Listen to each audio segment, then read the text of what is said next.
Le Tout-Puissant a dit, il administre l'affaire du ciel à la terre, puis elle monte vers lui en un jour équivalent à 1000 ans de ce que vous comptez.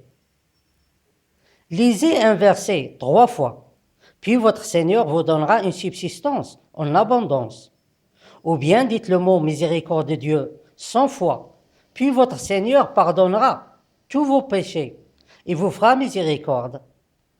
Ou encore répétez la phrase « Ô toi le puissant » 1000 fois, tous les jours et pendant 3 ans, et votre Seigneur vous donnera une force redoutable. Tout ceci, ce sont les paroles des religieux et des spirituels qui suivent leur faux Seigneur qui est dans le ciel. Car ce faux Seigneur ne peut pas reconnaître celui qui l'invoque ou l'appelle que par le nombre des appels. Tout comme dans le téléphone portable.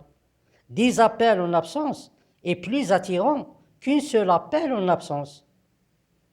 Ça ressemble beaucoup à ce que les magiciens font quand ils veulent appeler leurs alliés parmi les djinns. Eux aussi, ils utilisent le compte des nombres dans leur charabia.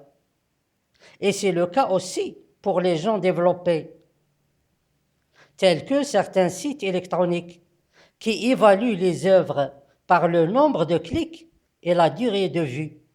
C'est-à-dire que l'importance de l'œuvre est équivalente au nombre de clics et à la durée de vue.